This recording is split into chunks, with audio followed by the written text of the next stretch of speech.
Hey folks, we're back to talk a little bit more about articulations, a little bit more today in regards to how particular joints move. In our last presentation, articulations one, we talked about the different types of joints. And our biggest concern at that point, or the biggest thing that we talked about, was about synovial joints, which are freely movable joints. However, not all joints are capable of moving in the same direction or have the same limit of motion from one joint to another, and that's what we want to discuss a little bit today, as well as talk a little bit about how the joints actually start to move and some of the names for particular motions that we'll see. So when we talk about different types of synovial joints, one joint that we have is called a planar joint, okay? And this is where we see between a lot of the smaller joints in the hands and the feet, the intercarpal joints, the intertarsal joints, the acromioclavicular joint. There's again between the clavicle and the acromion, there's a small joint inside there, but it's planar. By a planar, we mean that the joint is really flat. If we look up in here, you can see like there's two flat surfaces. And what happens is basically because I have one flat surface here and one flat surface here, they can only slide on each other back and forth or side to side. And it's called a planar joint. There'll be a little bit, if I look at between this plate and this plate right there, there'll be a little bit of a gap, which is that synovial joint. But the amount of motion, the degree of motion is only side to side in different directions. It's flat. It's like sliding something like along the floor. Is basically that's the type of motion that we get in what's called a planar type of a joint. Okay, it's non-axial because there's no real rotation around the axis. If I look up in here, this would be the axis right here, this thing right here. But what happens is since it's not moving around there, it's only sliding. Gliding along this a flat plane, it's called a planar joint. Okay, and again, it's where we don't need a whole lot of motion, such as again the intercarpal joints, the intertarsal joints, things like that, sternoclavicular joint, acromioclavicular joint, where I don't need a whole lot of motion, very minimal motion. It's basically a sliding along a flat plane. Second type of joint we have, which is a lot more common, is a hinge joint. Now we talked a lot about the hinge joint in the elbow, right where the trochlear notch of the ulna fits over the trochlea. Here's a trochlear notch of the ulna right here, fits around this trochlea of the humerus, okay, and creates a hinge. The thing about it is it's sort of like when we look at the diagram to the right over here, this diagram over here, what we actually see is there's sort of like it allows like a hinge on a door. It rotates just in one direction. It's an opening and closing motion that we see. So when we flex and extend our elbow, that's basically around this ulnar humeral joint. That's basically where the trochlear notch fits around the trochlea. Okay, it's monoaxial. Monoaxial only works in one direction. That's flexion and extension that we'd see, so around a singular axis. And again, the typical examples of this are the knee, the elbow, the ankle, with the talus sitting inside that ankle mortise, like we talked about briefly in our last presentation, and the interphalangeal joints is very typical where we see these hinge joints. Again, it's only one direction of motion around that pivot, okay, and that's what we call a hinge joint. Another type of joint is what we call a pivot joint, okay, and this is where we actually have a rotational motion. Now this we'd actually see here would be the ulna, this right here, here's the radius right there.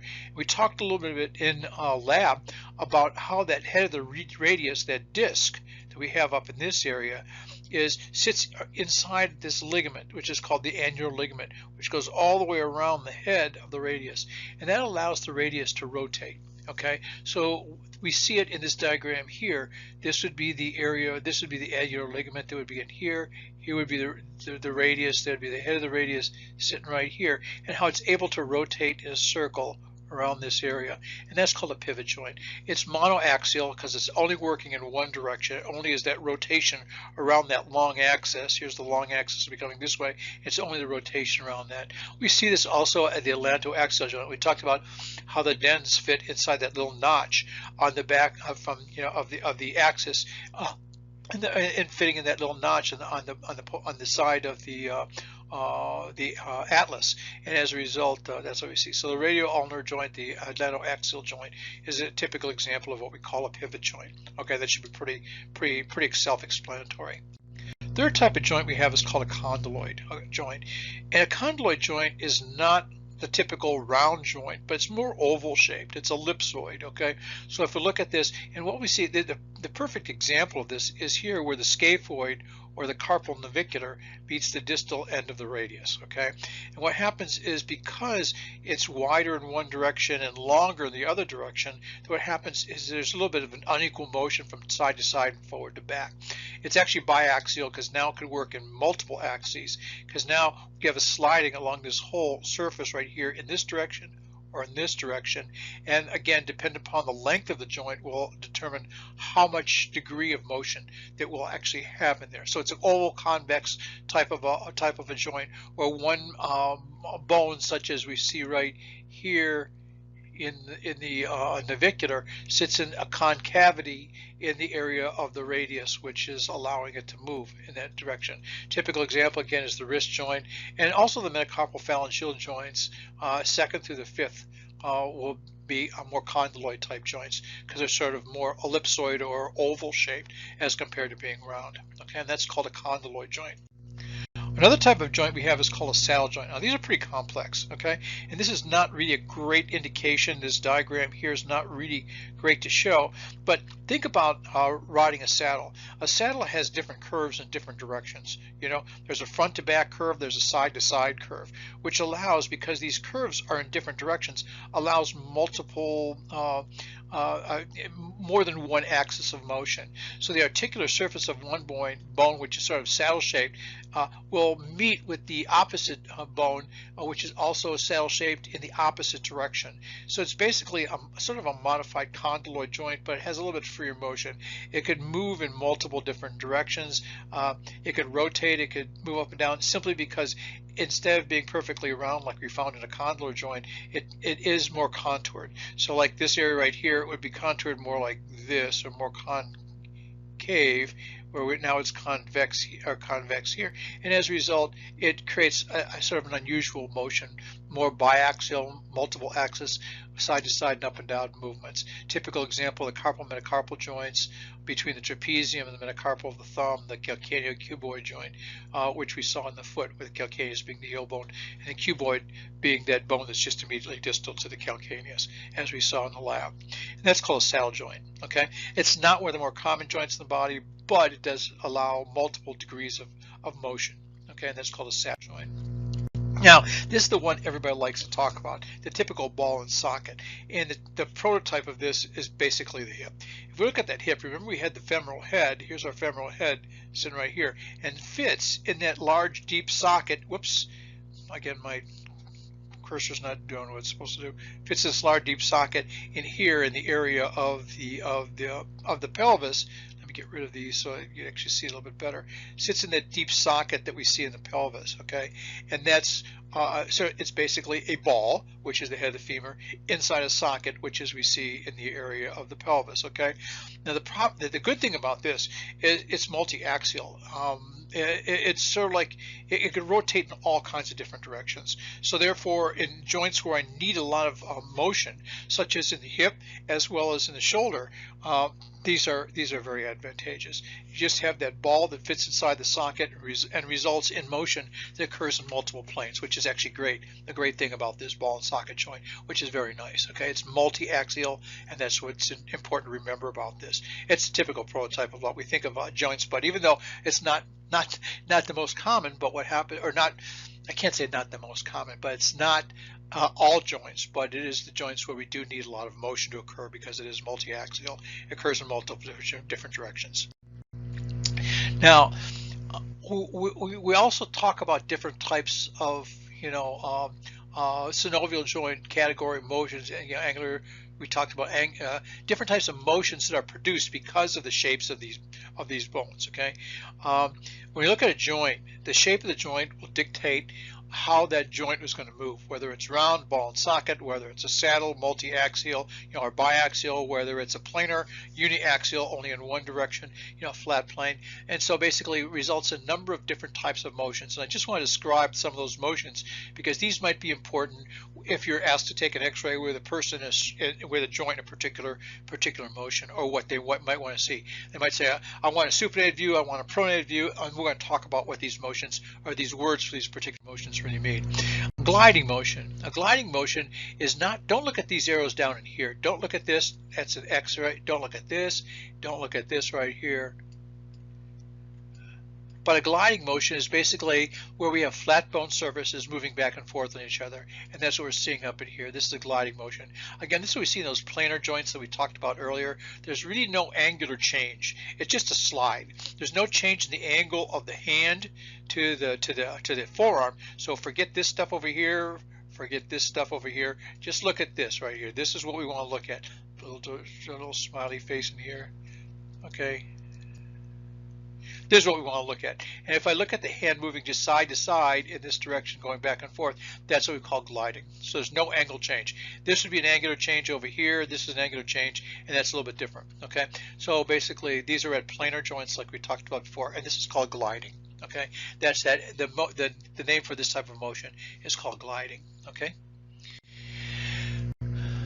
Talk about some other things. Flexion extension. Now flexion extension, flexion is just a word that means if I have two bones, that the angle between those two bones decreases. Okay, so if I flex my elbow, what happens, I'm bringing my hand up towards my shoulder, the angle between the forearm, which is basically the radius and the ulna, and the upper arm or the humerus decreases, and that's called flexion. Okay, extension is now an increase of those angles. So now I have to take my hand, which is up on my shoulder, and extend my arm and put my arm straight. That angle between the forearm and the upper arm is increased, and that's called extension. This is usually sagittal plane motion, and we know what sagittal plane would be. It can occur in hinge joints, pivot joints, condyloid joints, saddle joints, and ball and socket joints all will have the possibility of having flexion extension showing that. Okay, lateral flexion is what we see in the frontal plane of the trunk, and I'll show that in just a second. And hyperextension is actually going beyond the anatomical position. You know, sometimes you'll see somebody and they'll extend their elbow and it looks like their forearm is now angled backwards. Okay, and that would be called hyperextension of the elbow. So you will see that sometimes in the fingers and stuff like that. So let's look at what we're talking about with some diagrams. Now this is flexion extension of the head and the neck. If I take my head and move it forward, okay, in this direction, that's neck flexion. So the neck is now flexing. The angle between the head and the torso is becoming decreased, and as a result, that would be called flexion. When it goes back to this point up in here, that's called extension. And then finally, if I go beyond that back in here, that's called hyperextension. Hyper means excessive. Okay. Let me get rid of those lines there. If I'm looking at the shoulder, if I'm taking the arm here at the side and moving it this way, the angle between the upper arm or the upper body and the arm is getting shorter, so that's a flexion. When I bring the arm back this way, that's called extension.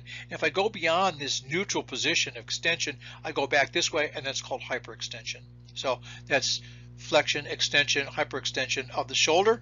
If I look in here, this is that elbow like we were talking about. As I bring that arm up this way, it's flexing. If I'm going the arm this way, it's called extension. That's what we mentioned before about the shoulder, arm coming up the shoulder. Then the hand. If I take my hand and move it this way, it's called flexion. Getting back to that neutral position is to extension, and going beyond that's called hyperextension. Sometimes they call this palmar flexion, and sometimes they call this dorsiflexion or dorsiflexion or dorsiflexion because it's going dorsal. But basically the proper way to look at this would be flexion of the wrist, and this would be called extension of the wrist down to here, and hyperextension as going down towards the bottom, as the diagram will show. So that's a little bit about that. This is looking at the hip. Okay, if I take my hip and bend my hip this way, it's flexion. If I take my hip and come back to neutral, it's extension. And if I go back beyond that, that's called hyperextension. Okay, and this is my knee. Knee, if I bend my knee, bring it back, it's flexion. I come out to neutral, and that's called extension. So the angle here is getting greater, extension. The angle here is getting less, and that's called flexion. So that's flexion, extension that we see.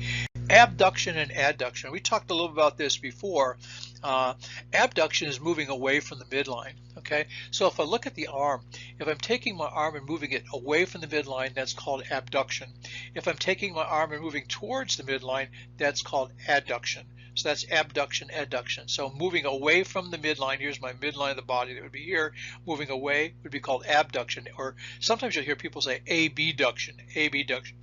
And if I'm moving it towards the body, that's called adduction, or sometimes people say adduction. Because if I say abduction, adduction, sometimes if I'm speaking fast, like I typically do normally, what happens is it might be difficult to discern whether I'm saying ab or ad. So a lot of people say abduction or adduction simply because it's easier to do that. Okay, so that's that of the shoulder. This would be looking at the leg. So basically, if I take the leg and move the leg out to the side, that's called abduction. If I bring the leg back in this way underneath the body, that's called adduction or adduction.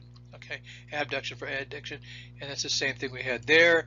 And with the hand, okay, if I'm taking the hand and moving it side to side, that's called abduction. When it comes back to the middle, it's called adduction. I haven't used that a whole lot as a common term, but that's something you should know. Okay, circumduction. Circumduction is basically a combination of a lot of motions where basically we take a joint and move it in a circular manner. The body part is moved in a circular or arc-like motion. Okay, this is a result of a combination of a lot of things. It's a combination of flexion, abduction, extension, adduction all together. So it's a combined type of a motion: flexion, abduction, extension, and adduction all together. And hip and shoulder are common examples of where we see circumduction. Okay, if I'm looking at the arm and if I rotate it around in a big circle around the body, that's called circumduction of the arm. Circumduction of the arm. And if I take the leg and rotate the leg around in big circles, that's called circumduction of the leg. Okay, and so circumduction is moving the extremity in a arc-like motion in a circle. Rotation. Rotation is revolving around the longitudinal axis of something, okay, where it's basically a pivot or ball and socket joint are the types of joints that will provide this type of rotational type motion. If it goes towards the midline, it's called internal or medial rotation, and if it goes away from the midline, it's called external or lateral rotation. Okay, and also we go back to what's called when I talk about the anterior surface. Now, what do I mean by anterior surface? Let's go back a month, 6 weeks, and talk about anatomical position. So if I look at somewhere in anatomical, that's why we stress the importance of understanding what anatomical position is. We know that anatomical position, everything is facing anteriorly, is what we see in that typical anatomical position, such as the palm, such as the front of the arms and stuff like that. And if that rotates inward, that's called internal or medial rotation. And if that anterior portion of the extremity rotates outward, that's called external or lateral rotation. So if we could do that with the head. And this is rotation of the head, side to side type of rotation. If I took the shoulder and I rotated the arm inwards, this is medial or internal rotation. If I go outwards, that's called lateral rotation. So if you take your arm, put it straight out, flex your elbow at 90 degrees. If I rotate that whole humerus inward, where now my arm is against my abdomen, that's called internal or medial rotation. If I now rotate it outwards, it's called lateral rotation. You're going to see you have a lot more medial rotation than you do have lateral rotation if you tried that. Same thing with the hip. Internal rotation, medial rotation, lateral rotation. If the femur rotates inwards, that's medial rotation or internal rotation. If the femur rotates outwards, that's called lateral rotation. Okay. There's some special movements I should just mention simply because these are sometimes tossed around, such as elevation or depression, protraction or retraction, inversion, eversion, dorsiflexion, plantarflexion, supination, pronation, and opposition. And these words are some words that you should probably know as well. If I look at elevation, depression, a lot of times in this situation we're talking about an upward elevation means an upward movement of a part, such as in shrugging the shoulders, which elevates the scapula. The scapula moves upwards to be able to shrug the shoulders. If I move the shoulders down or lower the shoulders or depress the shoulders, that's called depression. Okay, so if something's moving upwards, it's elevation. If it's moving downwards, it's called depression. Doesn't take a rocket scientist to figure that one out. So in other words, we could also look at the jaw. If the jaw goes up, it's elevation of the jaw. If the jaw goes down, it's depression. Going up, elevation. Going down, depressed. Piece of cake, easy. Guess what? That won't be on an exam. Protraction and retraction. A lot of times we look at this in regards to looking at the mandible. Okay.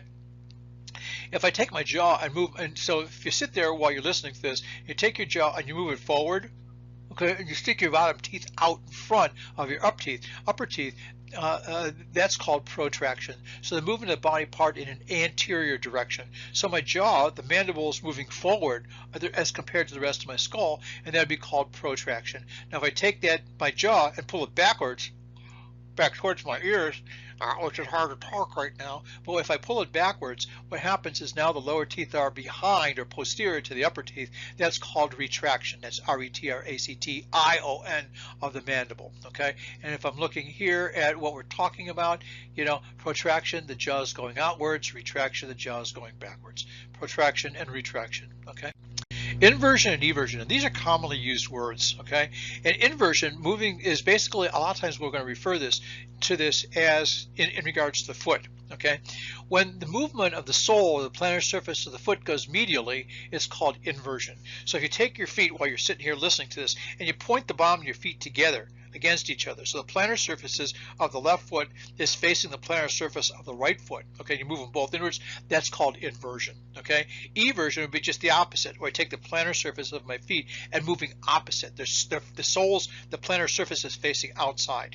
This is important because if you do this, okay, I just want you to try this. If you take one foot, I don't care, left or foot, whichever you like the most, okay?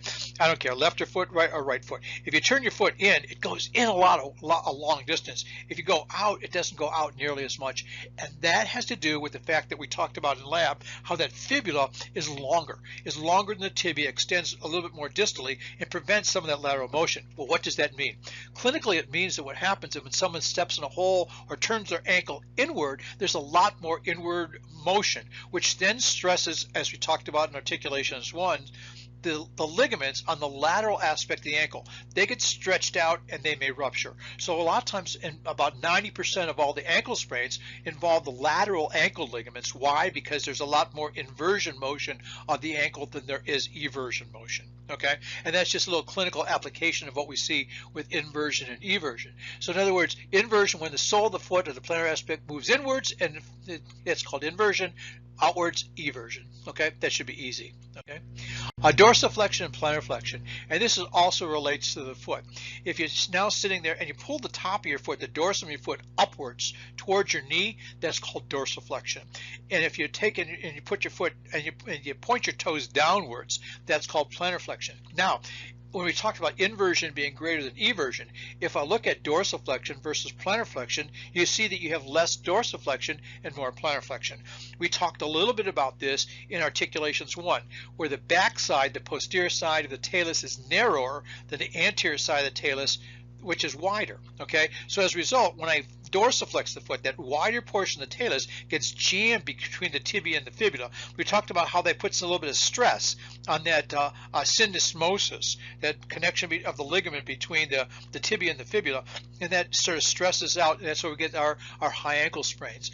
As well, if I put my foot downwards, okay, or plantar flex, what happens is now that narrower portion of the talus fits between the medial and lateral malleolus inside that ankle mortise, and there's a lot more play, there's a lot more motion, which also that plantar flexion is frequently associated or combined with inversion, which is a result why we have more inversion type sprains. Okay, so if I look here, foot going upwards, dorsiflexion, foot going downwards, that's called plantarflexion. Piece of cake, easy. Okay, supination and pronation. Now, supination and pronation, supination is basically where the forearm or something that's anterior, okay, is turned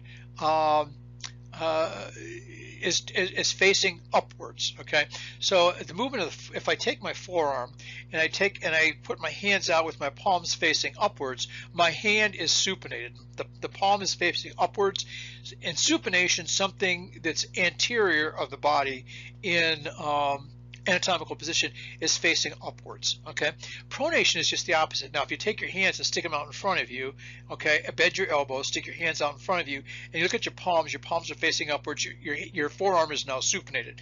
Now, if I take my hand and rotate it and turn and rotate it around so my palms are facing downwards, okay, and again, those palms are normally anterior in anatomical position. So if my palms are facing downwards, that's called pronation. Okay, we could also have supination of the foot as well as pronation of the foot as well. In pronation of the foot, what happens is the medial aspect of the foot goes down and the foot turns out, and where it happens is in supination, the foot is more turned inwards. Okay, so this is going to be a pronation of the hand, looking at now the palmar surface would be facing downwards. This would be supination of the hand. Now the palmar surface is facing upwards. Okay. Opposition. This is what sort of makes us human. And one of the things in evolution, we find that if we look at some of the lower primates, what happens is they don't have they start to develop what's called an opposable thumb. And opposition just means if I take that thumb, I'm able to pull